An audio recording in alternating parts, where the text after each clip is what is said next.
여러분, 오늘 이야기를 시작하기 전에 질문 하나 드리겠습니다. 만약 당신의 가게 앞에 누더기를 입은 할머니가 들어왔다면 어떻게 하시겠습니까? 어서 오세요. 한마디면 될 일입니다. 세상에서 가장 쉬운 일이죠. 그런데 여기 그 쉬운 일조차 하지 못한 식당 주인이 있습니다. 그것도 모자라 70살 노인에게 소금 세례를 퍼부으며 길바닥에 내팽개친 여자. 하지만 여러분, 소름 끼치는 건 따로 있습니다. 정확히 3시간 뒤 이 식당 주인은 무릎을 꿇고 대성통곡을 하게 됩니다. 자기가 쫓아낸 그 할머니가 대체 누구인지 알게 되었거든요. 그리고 그 할머니가 꼭 쥐고 있던 낡은 보따리 안에 뭐가 들어 있었는지 알게 된다면 여러분도 기절하실 겁니다. 끝까지 들으셔야 합니다. 이 이야기의 마지막 5분에서 벌어지는 일은 여러분의 가슴을 후벼 파게 될 겁니다. 이 이야기의 주인공 이름은 강정숙. 나이 70.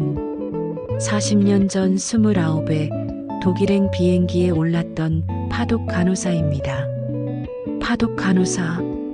이 단어가 낯선 분들을 위해 설명을 드리겠습니다. 1960년대에서 70년대 대한민국이 세상에서 가장 가난한 나라 중 하나였던 시절, 젊은 간호사들이 서독으로 파견되어 병원에서 일했습니다. 나라를 위해서가 아니라 가족을 먹여 살리기 위해서였습니다. 3년 계약이었지만 대부분은 돌아오지 못했습니다. 한국에서 기다리는 가족에게 돈을 붙이려면 계약을 연장해야 했으니까요. 강정숙도 그랬습니다. 3년이 5년이 되고 5년이 10년이 되고 10년이 40년이 되었습니다. 독일의 병원에서 간호사로 시작해 밤에는 대학 강의를 듣고 주말에는 논문을 쓰며 결국 의학 박사 학위까지 받았습니다. 독일 프라이부르크 대학병원의 수간호사이자 재활의학연구원, 독일 의료계에서 닥터 강이라 불리는 한국인 여성. 그 사람이 정숙이었습니다. 하지만 이 40년 동안 정숙이 모은 돈의 상당 부분은 한국으로 갔습니다. 한국에 남은 오빠 강만수의 가족에게, 오빠의 자녀 학비집, 전세금, 병원비.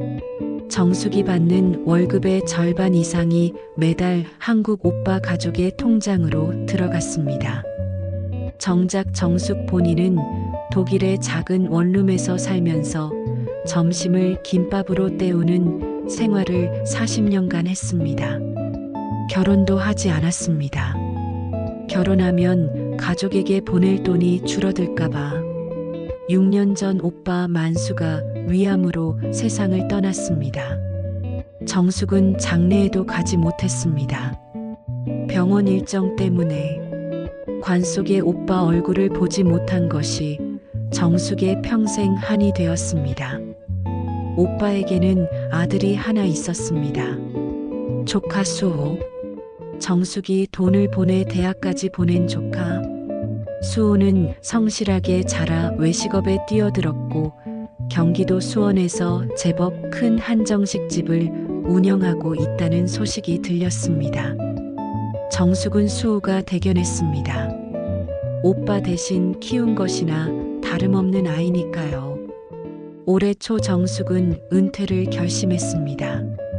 이른이 되었고 몸도 예전 같지 않았습니다. 남은 생을 고향에서 보내고 싶었습니다. 독일에서 모은 재산은 상당했습니다. 40년간 근검절약하며 모은 돈과 독일 부동산 투자, 그리고 한국에 미리 사두었던 건물들. 이 모든 것을 정리하면 정숙은 웬만한 재벌 못지않은 자산가였습니다. 하지만 인천공항에 도착한 정숙은 이상한 행동을 합니다. 공항 화장실에서 깔끔한 코트를 벗고 트렁크에서 꺼낸 낡은 옷으로 갈아입은 겁니다. 구멍난 신발, 헐어빠진 바지, 색이 바랜 상의, 그리고 트렁크 대신 낡은 보따리 하나만 들었습니다. 왜 이런 짓을 했을까요?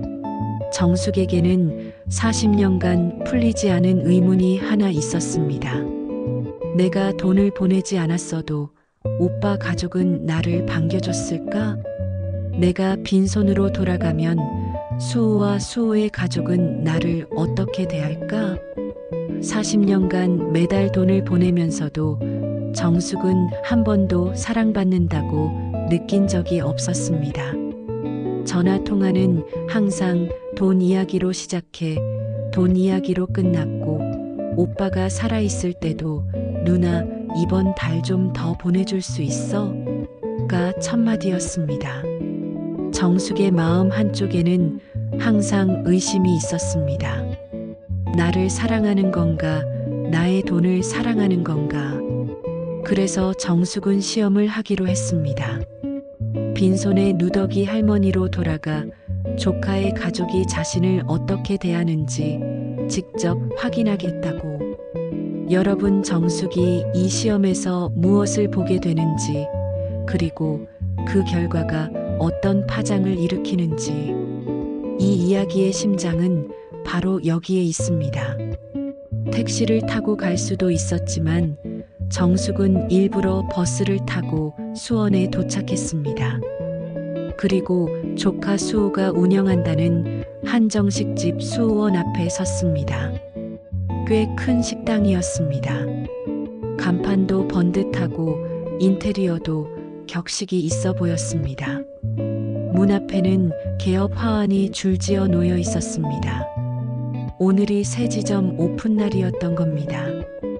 정숙은 문을 밀고 들어갔습니다. 식당 안은 개업 준비로 분주했습니다.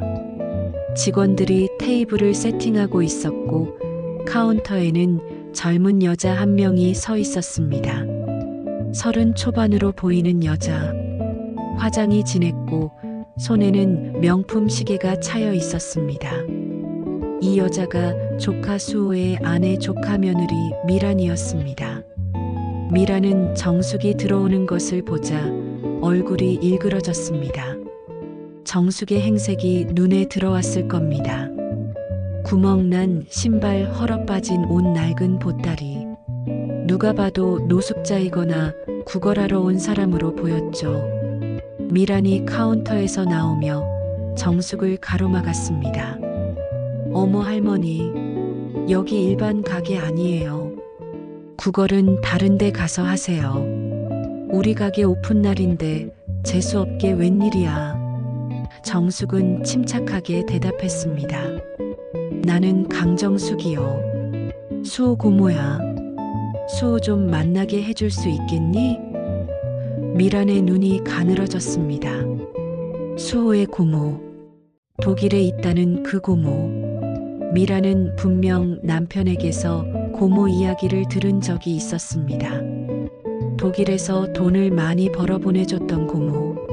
하지만 미란의 눈에 보이는 것은 누더기를 입은 70살 노파뿐이었습니다. 미란이 콧방귀를 꼈습니다. 독일에서 돈 많이 벌었다는 고모님이 이런 거짓골일 리가 없죠. 할머니 어디서 남의 집 사정을 듣고 사기를 치시는 거예요? 요즘 이런 어르신 사기범 많다며. 여러분, 여기서 잠깐 멈추겠습니다. 미란의 이 한마디에 모든 것이 담겨 있습니다. 돈 많이 벌었다는 고모님이 이런 거짓골일 리가 없다. 이 말은 곧 미란이 고모라는 사람을 어떻게 인식하고 있었는지를 보여줍니다. 돈을 보내는 사람, 부자여야 할 사람. 미란에게 고모의 가치는 오직 돈이었던 겁니다. 정숙은 다시 한번 말했습니다. 나는 진짜 수호 고모야. 수호 좀 불러다오. 미란의 인내심은 여기서 끊어졌습니다. 오픈 준비로 스트레스가 쌓여 있었고, 잠시 뒤 VIP 손님들이 오기로 되어 있었습니다. 미란은 정숙의 팔을 잡아 밖으로 밀어냈습니다. 70살 노인의 팔을 정숙이 문턱에 걸려 비틀거리자 미라는 뒤에서 등을 밀었습니다. 정숙이 식당 앞 계단에서 넘어졌습니다. 무릎이 까져 피가 배어 나왔습니다. 하지만 미라는 거기서 멈추지 않았습니다. 주방에서 굵은 소금을 한 움큼 가져와 넘어진 정숙에게 뿌린 겁니다. 재수 없어. 오픈날부터 이게 뭔 봉변이야. 다시는 오지 마. 소금이 정숙의 머리 위로 흩날렸습니다.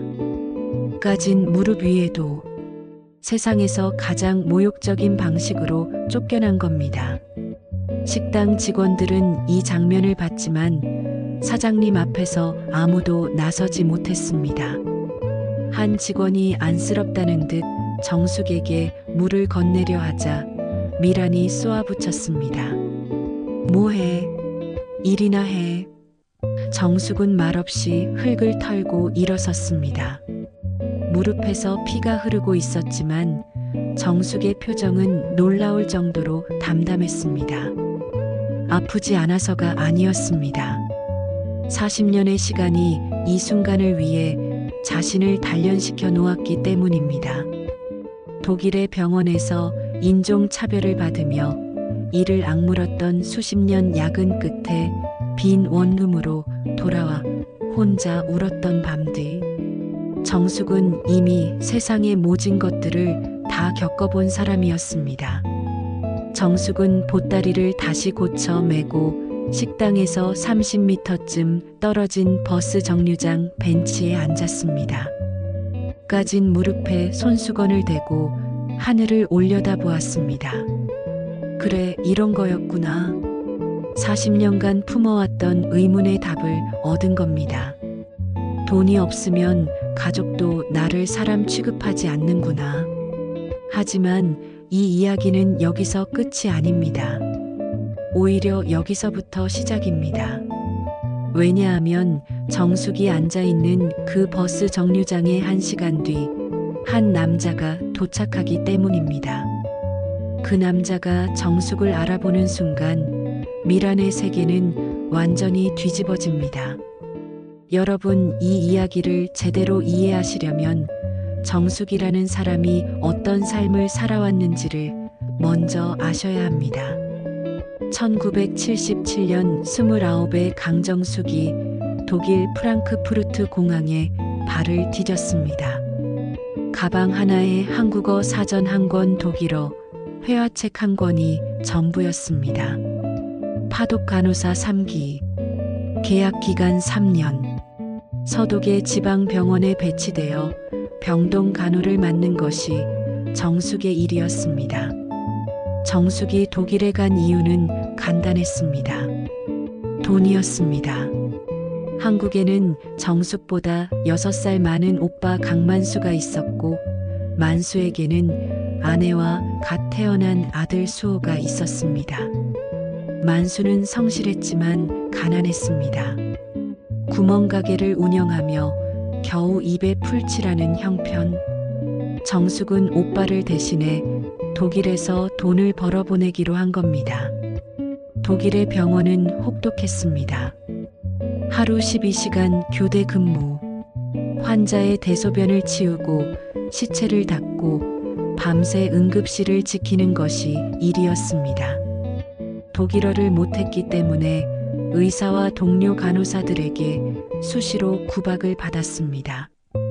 한국인이라는 이유로 무시당하는 일도 비일비재했습니다. 하지만 정숙은 이를 악물었습니다. 매달 월급의 절반을 한국으로 보내야 했으니까요. 3년이 지나고 정숙은 계약을 연장했습니다.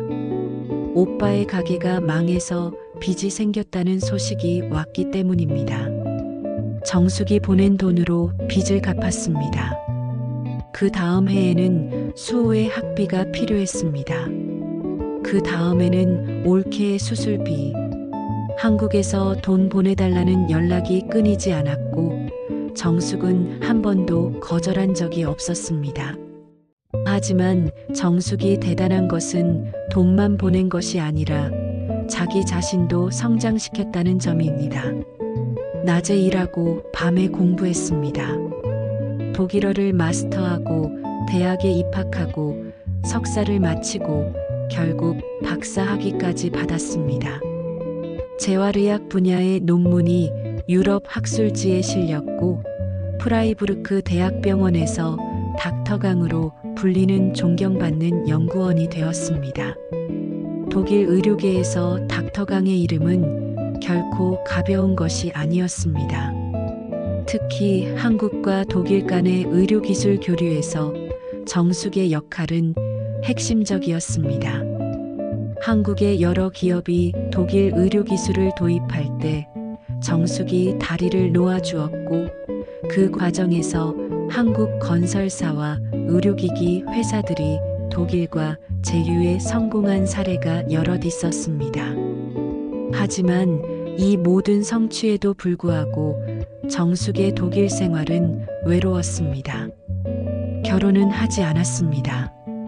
결혼하면 남편과 아이에게 돈이 들 테고 그러면 한국에 보낼 돈이 줄어들 테니까.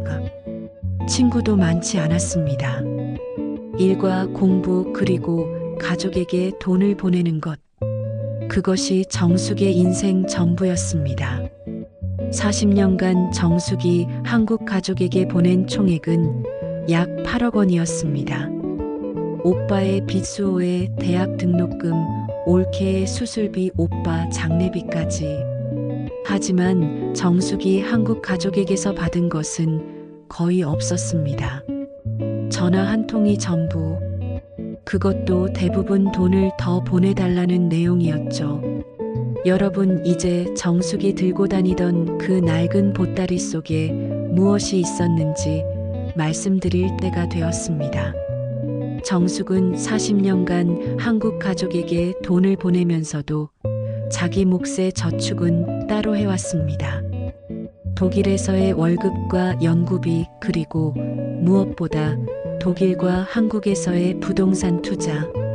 정숙은 돈을 쓰는 것에는 서툴렀지만 모으는 것에는 천재적인 감각이 있었습니다. 경기도 수원과 서울 강남에 미리 사두었던 건물 3채. 40년 전에는 허허벌판이었던 곳이 지금은 한국에서 가장 비싼 땅이 되었습니다. 보따리 안에는 이 건물 3채의 매입 증서가 들어 있었습니다. 그리고 독일 은행에서 한국으로 이체한 예금 통장. 총 자산을 합치면 약 47억 원.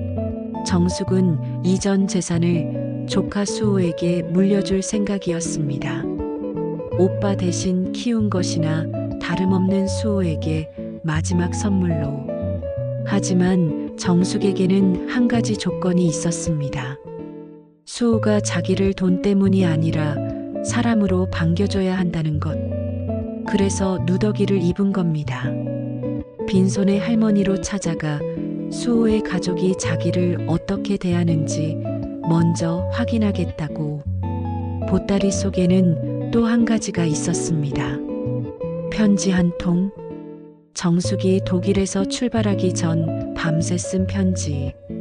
사랑하는 수호에게로 시작하는 그 편지에는 40년간 고모가 왜 독일에 남았는지, 왜 결혼하지 않았는지, 왜 매달 돈을 보냈는지 그 모든 이유가 담겨 있었습니다.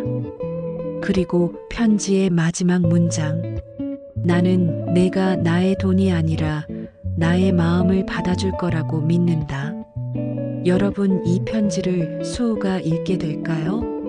아니면 읽히지도 못하고 찢어질까요? 그것은 이 이야기의 뒤에서 밝혀집니다.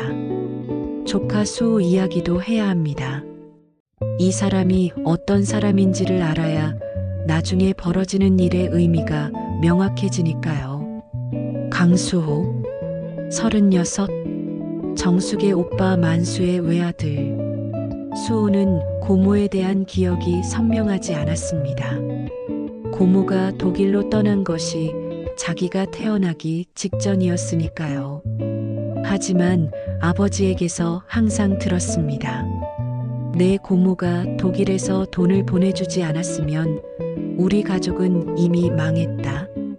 수호의 대학 등록금도 첫 가게 보증금도 모두 고모가 보내준 돈에서 나왔습니다. 수호는 고모에게 감사했습니다. 진심으로. 사무실 벽에 고모님께 감사를이라는 액자를 걸어놓을 정도로. 수호는 고모가 귀국한다는 소식을 듣고 직접 공항에 마중을 나가기로 했습니다. 하지만 비행기 도착 시간에 맞추어 나가기로 한 날 급하게 지방 출장이 잡혔습니다. 거래처와의 중요한 미팅이었고 가게 오픈 날을 앞둔 상황에서 빠질 수 없었습니다. 수호는 아내 미란에게 전화했습니다. 미란아, 고모님이 오늘 도착하시는데 내가 출장이라 마중을 못 가. 혹시 고모님이 가게로 오시면 잘 모셔라. 내가 저녁까지는 돌아갈 테니까. 미란은 전화를 받으며 건성으로 대답했습니다. 알았어, 알았어. 하지만 미란의 관심은 오로지 오늘 오후에 오기로 한 VIP 손님들에게 가 있었습니다. 지역 국회의원과 건설사 회장. 이 손님들만 잘 모시면 가게가 뜨게 될 터. 미란에게 독일 고모는 우선순위 바깥이었습니다. 여러분, 수호는 나쁜 사람이 아닙니다. 고모에게 감사하는 마음도 진심입니다. 하지만 이 사람에게는 치명적인 약점이 하나 있었습니다. 아내 미란을 제어하지 못한다는 것. 미란의 성격과 행동 방식을 알면서도 중요한 순간에 미란에게 맡기고 자리를 비운 것. 이 판단 하나가 수호의 인생을 뒤흔들게 됩니다. 미란에 대해서도 말씀을 드려야겠습니다. 이 여자가 왜 그런 행동을 했는지 맥락을 알아야 하니까요. 미란을 이해하라는 뜻은 아닙니다. 다만 이런 사람이 왜 만들어지는지를 보여드리는 겁니다. 한미란, 32살, 서울 출신, 부유한 집안은 아니었지만 항상 부유해 보이고 싶어 했던 여자. 대학 시절부터 명품에 집착했고 자기보다 못한 사람을 대놓고 무시하는 성격이었습니다. 사람의 가치를 겉모습과 재력으로 판단하는 것이 이 여자에게는 너무나 자연스러운 일이었습니다. 수호와 결혼한 이유도 솔직히 말하면 수호가 가게 사장이었기 때문입니다. 한정식집이 잘 되고 있었고 독일에 부자 고모가 있다는 것도 매력적이었죠. 미라는 수호에게 이렇게 말한 적이 있습니다. 여보, 독일 고모님이 돌아가시면 우리한테 유산이 오는 거지? 수호가 화를 내며 그런 말 하지 말라고 했지만 미란의 속마음은 변하지 않았습니다. 미란에게 고모는 언젠가 유산을 물려줄 사람이었고 그 유산의 규모가 클수록 좋았습니다. 그런 미란에게 누더기를 입은 노파가 나는 수호 고모다라고 말하며 들어온 겁니다.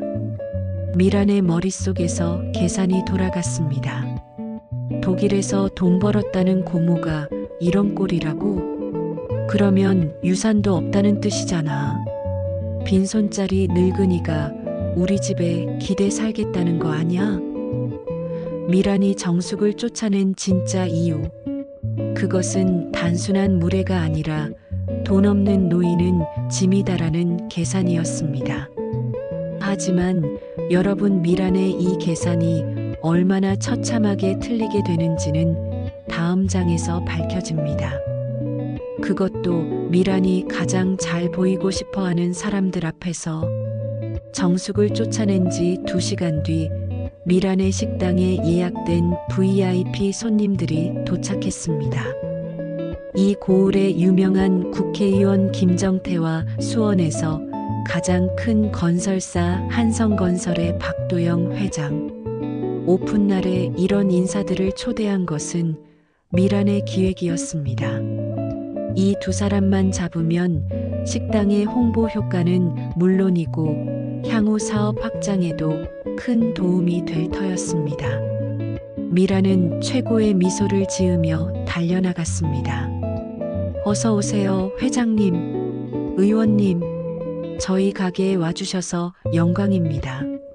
아까 정숙에게 보여줬던 그 냉혹한 얼굴은 온데간데 없고 꿀이 뚝뚝 떨어지는 환대였습니다. 같은 사람이 맞나 싶을 정도로 VIP 방으로 안내된 두 손님은 미란이 직접 준비한 코스 요리를 받았습니다. 미란은 앞치마를 두르고 한 접시 한 접시 서빙하며 온갖 아첨을 떨었습니다.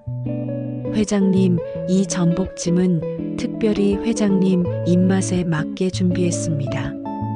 의원님 다음 선거에서도 꼭 당선되셔야 해요. 저희가 열심히 응원할게요. 박도영 회장은 이른이 넘은 노인이었지만 한성건설이라는 수원 최대 건설사의 수장이었습니다. 온화한 인상에 말수가 적은 사람이었죠. 회장은 음식을 맛보며 맛있군요라고 간단하게 평하고 창밖을 바라보았습니다. 그런데 바로 그 순간 회장의 시선이 한 곳에 꽂혔습니다. 창 너머 버스 정류장 벤치에 노파 한 명이 앉아 있었습니다. 구멍난 신발 낡은 보따리 까진 무릎에 대고 있는 손수건. 미란이 2시간 전에 소금을 뿌리며 쫓아낸 바로 그 노파. 강정숙. 박도영 회장은 전복찜을 먹다 말고 벌떡 일어섰습니다. 젓가락이 바닥에 떨어졌습니다. 회장의 얼굴에 경악과 반가움이 동시에 번졌습니다. 옆에 있던 국회의원이 놀라서 물었습니다. 회장님, 왜 그러십니까? 회장은 대답도 하지 않고 VIP 방을 나갔습니다. 식당 홀을 가로지르고 정문을 밀고 계단을 내려갔습니다. 구두도 신지 않은 채 이른이 넘은 노인이 양말 바람으로 계단을 뛰어내려간 겁니다. 미라는 이 광경을 보며 당황했습니다. 회장님이 왜 갑자기? 미란이 뒤따라 나갔을 때 보게 된 장면은 이것이었습니다. 박도영 회장이 버스 정류장의 노파 앞에서 90도로 허리를 숙이고 있었습니다. 한성건설 회장이, 수원에서 가장 부유한 사람이, 미란이 아까 소금을 뿌리며 쫓아낸 그 누더기 할망구 앞에서 박사님, 아니 정숙 누님, 여기까지 어쩐 일이십니까? 정숙 누님, 박사님. 미란의 귀에 이 호칭이 꽂혔습니다. 하지만 아직 이해가 되지 않았습니다. 미란의 머릿속에서는 저 거지 할머니와 박사님이라는 단어가 연결되지 않았으니까요. 회장이 정숙의 손을 잡으며 말했습니다. 누님, 저 도영이에요. 1985년에 독일 뒤셀도르프에서 처음 만났잖습니까? 그때 누님이 아니셨으면 우리 회사가 독일 기술 제휴에 성공하지 못했어요. 제 인생의 은인이시잖습니까? 여러분, 박도영 회장과 정숙의 인연은 이랬습니다. 35년 전 박도영이 아직 작은 건설업체 사장이었을 때 독일 의료 기술을 도입하기 위해 프라이부르크에 갔었습니다. 하지만 독일어를 못했고 독일 기업들은 한국의 작은 회사를 거들떠보지도 않았습니다. 그때 프라이부르크 대학병원의 닥터 강이 통역과 중재를 해준 겁니다. 정숙의 도움 덕분에 박도영의 회사는 독일 기술 제휴에 성공했고 그것이 한성건설이 수원 최대 건설사로 성장하는 발판이 되었습니다. 박도영 회장에게 정숙은 은인이었습니다. 35년간 잊은 적이 없는 은인. 회장은 정숙에 까진 무릎을 보고 표정이 굳었습니다. 누님, 무릎이 왜 이렇습니까? 누가 이렇게 한 겁니까? 정숙은 웃으며 대답했습니다. 괜찮아, 도영아. 넘어진 것뿐이야. 하지만 회장의 비서가 이미 주변 사정을 파악하고 있었습니다. 식당 직원 한 명이 버스 정류장 쪽으로 나와 있었는데 그 직원이 비서에게 귓속말을 했습니다. 아까 사장님이 이 할머니를 밀어내고 소금을 뿌렸다고. 회장의 얼굴이 차갑게 변했습니다. 그리고 식당 방향을 돌아보았습니다. 식당 앞에서 이 장면을 지켜보고 있는 미란의 얼굴이 보였습니다.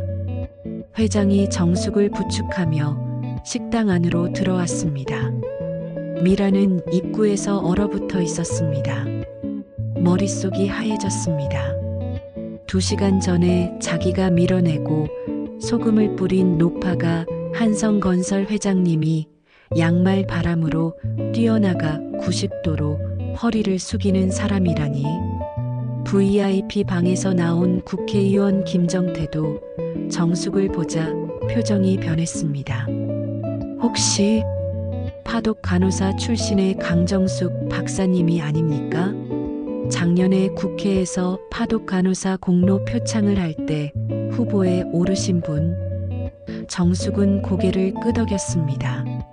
식당 안의 공기가 싸하게 얼어붙었습니다. 직원들의 시선이 일제히 미란에게 쏠렸습니다. 모두가 알고 있었습니다. 2시간 전에 이 식당의 사장님이 이 노파에게 무슨 짓을 했는지를. 미란의 다리가 후들거리기 시작했습니다. 하지만 미란은 마지막까지 체면을 차리려 했습니다. 아니, 그게 제가 고모님인 줄 모르고 행색이 좀 그래서. 박도영 회장이 미란을 차갑게 바라보며 말했습니다. 행색이 어떠든 사람을 밀어내고 소금을 뿌리는 것이 이 식당의 서비스입니까? 미란의 입이 열렸다 닫혔습니다. 변명의 여지가 없었습니다.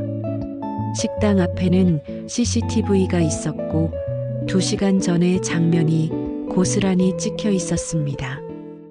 회장의 비서가 이미 확인한 상태였습니다. 바로 그때 식당 문이 열리고 수호가 뛰어들어왔습니다. 지방 출장에서 급히 돌아온 겁니다. 회장 비서의 전화를 받고 달려온 것이었습니다. 수호는 식당 안에 서 있는 정숙을 보는 순간 다리에 힘이 풀려 그 자리에 주저앉았습니다. 고모. 수호는 기어가다시피 정숙에게 다가가 무릎을 꿇었습니다. 정숙의 까진 무릎을 보고 얼굴이 일그러졌습니다. 고모, 이게 어떻게 된 거예요? 수호의 눈에서 눈물이 쏟아졌습니다. 수호는 직원들에게 물었습니다. 직원 한 명이 떨리는 목소리로 사실대로 말했습니다.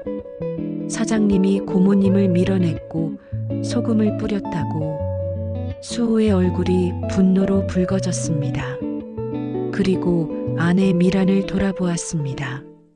미란아, 내가 고모한테. 미란은 울먹이며 변명했습니다. 나도 몰랐어. 저렇게 입고 오시면 누가 알아. 거지인 줄 알았다고. 하지만 수호가 물었습니다. 한마디 단도직입으로. 거지면 밀어내도 되는 거야? 미란은 대답하지 못했습니다. VIP 방에서 정숙이 의자에 앉았습니다. 회장과 국회의원은 자리를 비켜주었습니다. 가족끼리 이야기할 시간을 준 겁니다. 수호가 맞은편에 앉았습니다. 눈이 충혈되어 있었습니다. 고모, 죄송합니다. 제가 마중을 못 나간 게 이런 일이 생길 줄 몰랐어요. 정숙은 수호의 손을 잡았습니다. 그리고 낡은 보따리를 테이블 위에 올려놓았습니다. 보따리를 풀었습니다. 안에서 나온 것은 서류 봉투 3개와 통장 하나, 그리고 편지 한 통. 서류 봉투에는 수원과 서울에 있는 건물 3채의 매입 증서가 들어 있었습니다. 통장에는 독일에서 이체한 예금이 찍혀 있었습니다. 수호의 눈이 커졌습니다. 고모, 이게... 정숙이 말했습니다. 수호야, 이건 고모가 40년 동안 모은 거다. 너한테 주려고 가져온 거야.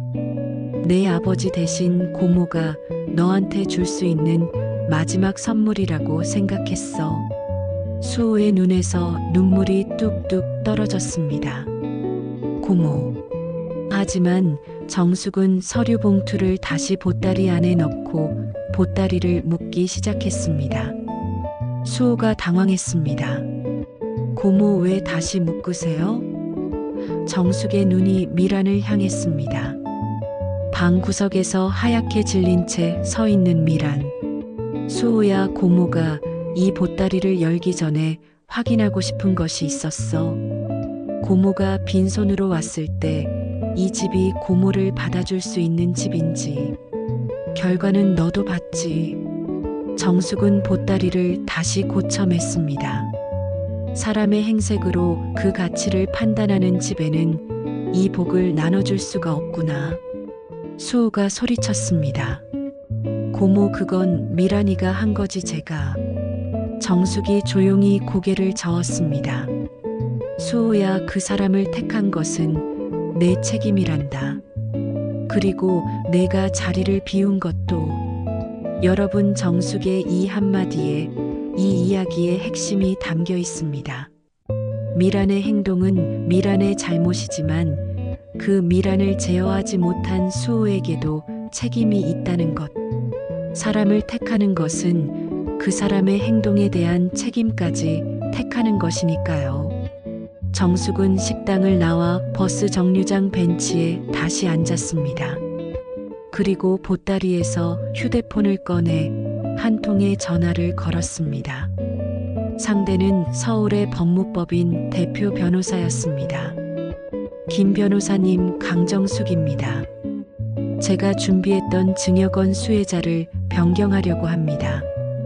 전화기 너머로 변호사의 놀란 목소리가 들렸습니다.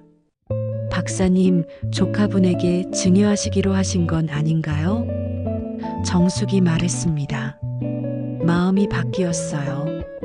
건물 세 채와 예금 전액을 제가 오래전부터 후원해온 수원 해맑은 고아원에 기부하겠습니다. 여러분, 47억입니다. 건물 세 채와 예금을 합친 47억 원이 수호가 아닌 고아원으로 향하게 된 겁니다. 박도영 회장이 옆에서 이 전화를 듣고 있었습니다. 회장은 정숙에게 물었습니다. 누님, 정말 괜찮으시겠습니까? 정숙이 웃으며 대답했습니다. 도영아, 40년간 남에게 베풀며 살았는데 마지막에 내 피부치에게 베풀 수 없다는 게 아프긴 해.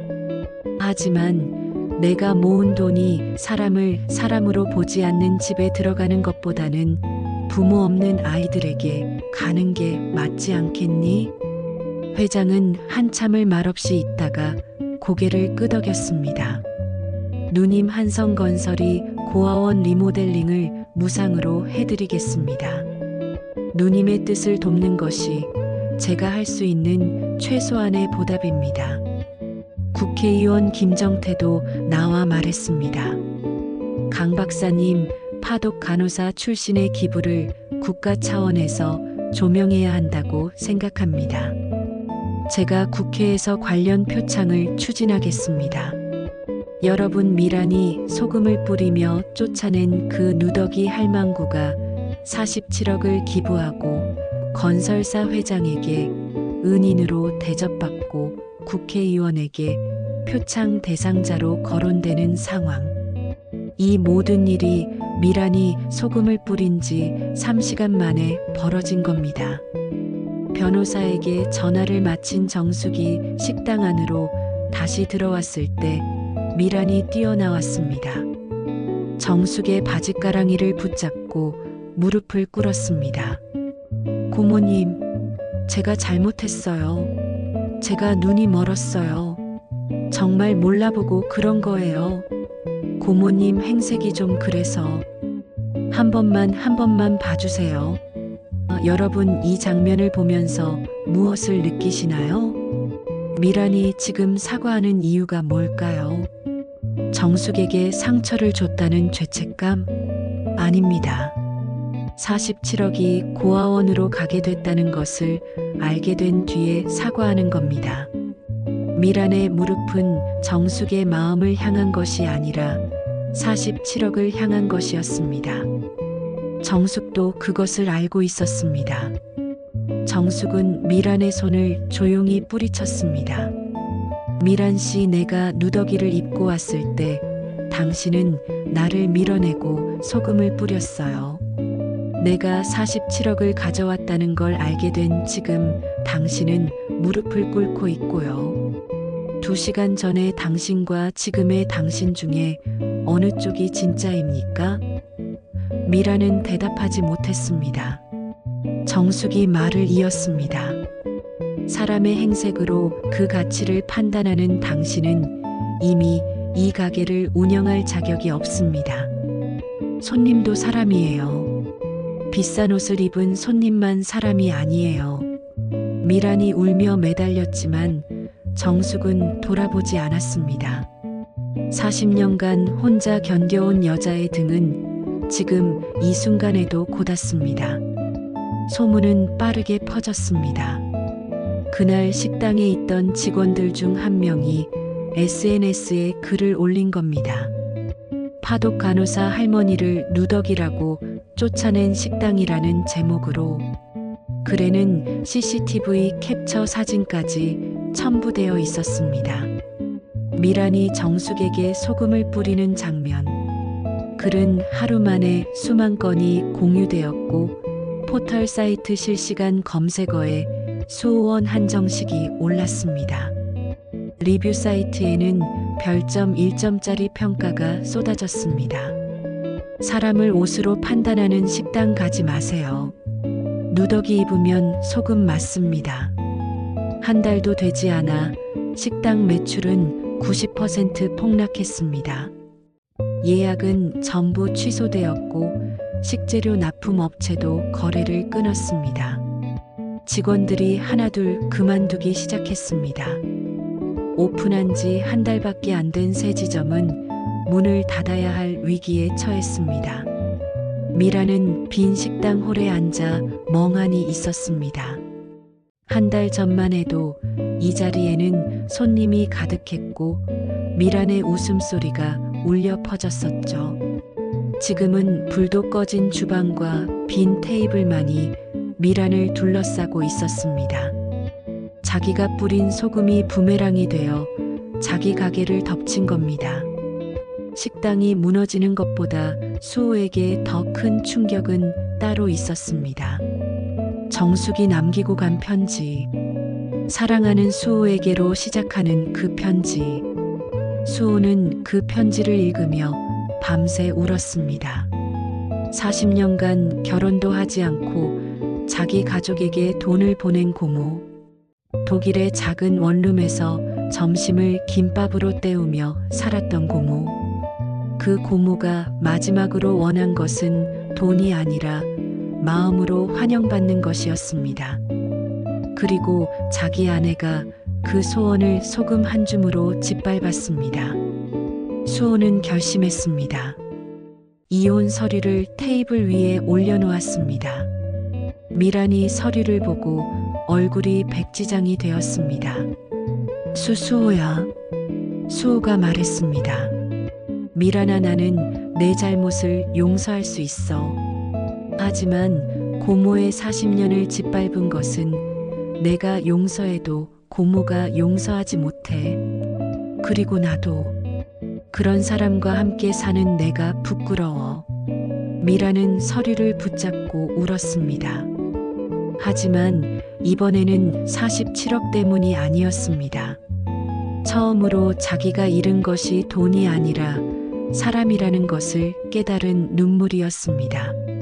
늦었지만 정숙의 기부가 실행된 뒤 수원 해맑은 고아원은 완전히 달라졌습니다. 한성건설이 무상으로 리모델링을 해주었고 정숙의 건물 세 채에서 나오는 임대 수입이 고아원 운영비로 쓰이게 되었습니다. 정숙의 예금은 고아원 아이들의 학비와 의료비로 쓰일 장학기금이 되었습니다. 새로운 건물 앞에는 강정숙 해맑은 센터라는 간판이 걸렸습니다. 아이들이 운동장에서 뛰어노는 모습을 보며 정숙은 40년 만에 처음으로 환하게 웃었습니다. 정숙은 이제 누더기를 입지 않았습니다. 깔끔하지만 화려하지 않은 옷, 정숙에게 어울리는 옷이었습니다. 하지만 정숙이 달라진 것은 옷이 아니었습니다. 표정이 달라졌습니다. 독일에서 40년을 혼자 버텨온 그 단단하고 쓸쓸한 표정 대신 아이들에게 둘러싸여 웃는 따뜻한 표정이 자리 잡았습니다. 고아원 원장이 정숙에게 물었습니다. 박사님, 이렇게 큰 재산을 기부하시고 후회는 없으십니까? 정숙이 웃으며 대답했습니다. 나는 40년간 가족에게 돈을 보내면서 한 번도 감사하다는 말을 제대로 들어본 적이 없어요. 그런데 여기 아이들은 매일 안아주고 고마워요. 할머니 한마디 해주잖아요. 내가 40년 동안 받고 싶었던 게 이거였구나. 돈이 아니라 마음이었구나. 여러분, 정숙이 원했던 것은 47억짜리 감사가 아니었습니다. 그냥 고모 어서 오세요. 고생하셨어요. 이 한마디면 됐습니다. 그 한마디를 받지 못했기 때문에 47억이 고아원으로 간 겁니다. 식당이 문을 닫고 이혼 절차가 진행되면서 수호는 모든 것을 잃었습니다. 가게 안에 그리고 고모의 신뢰까지. 수호는 석 달간 방황했습니다. 다른 식당에서 주방 보조로 일하며 살았습니다. 사장이 아니라 밑바닥부터 다시 시작한 겁니다. 석 달 뒤 수호는 고아원 앞에 섰습니다. 손에는 직접 만든 도시락이 들려 있었습니다.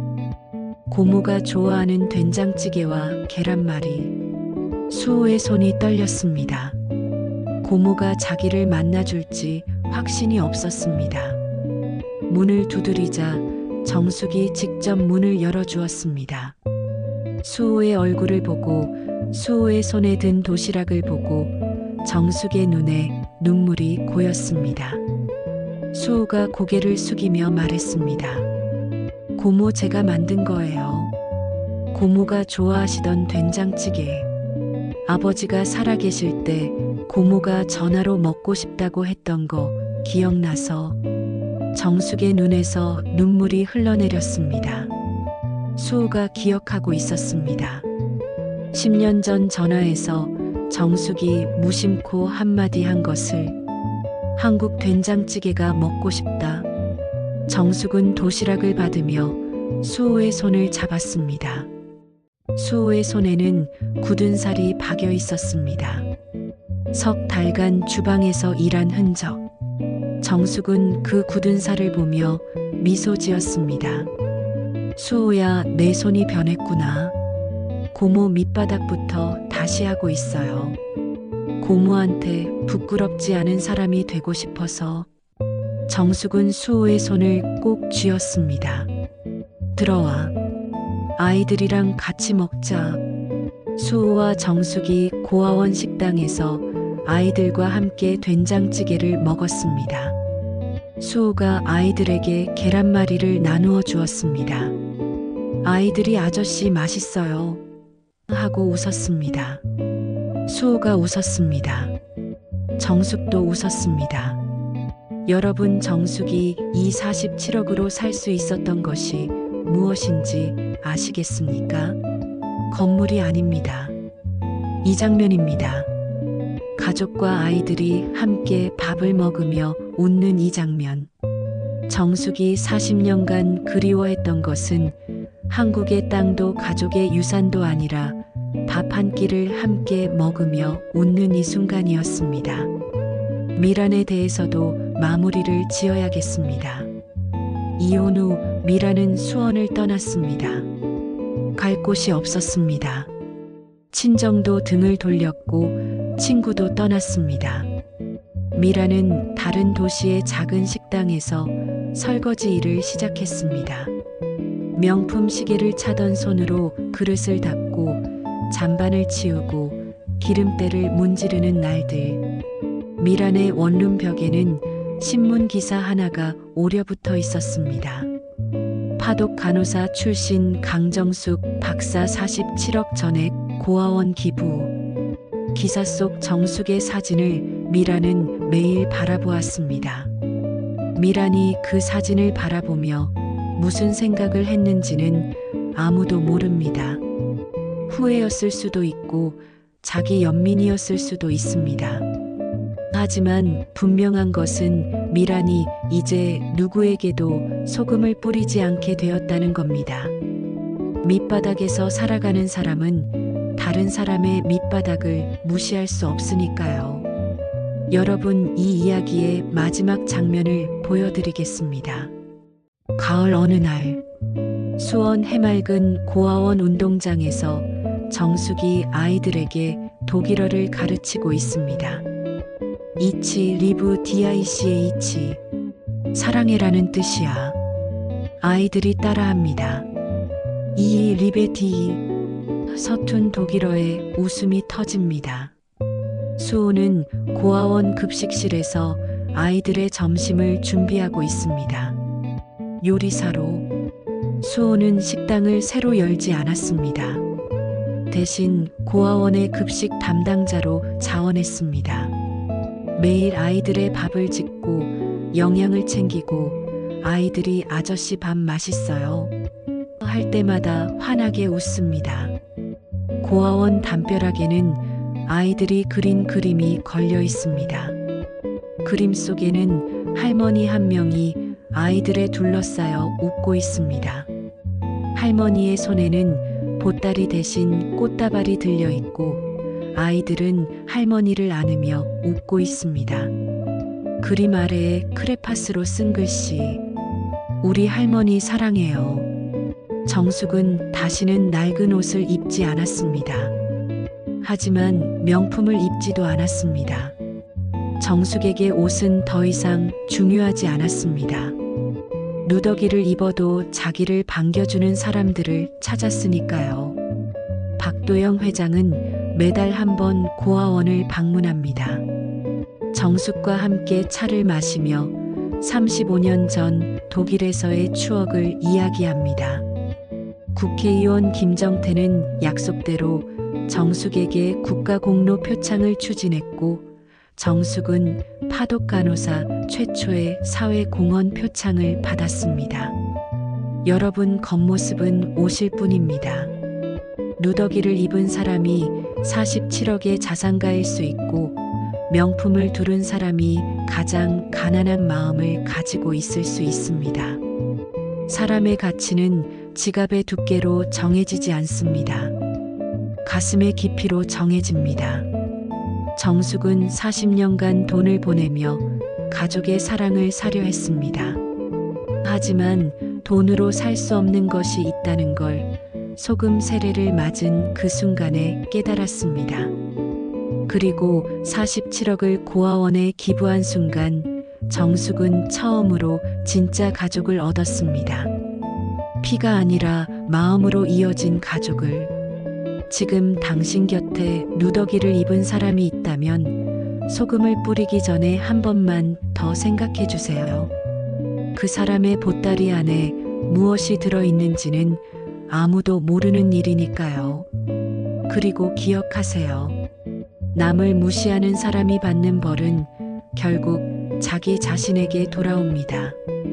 이것으로 누더기 할망구라고 쫓아낸 식당 주인의 최후 이야기를 마칩니다.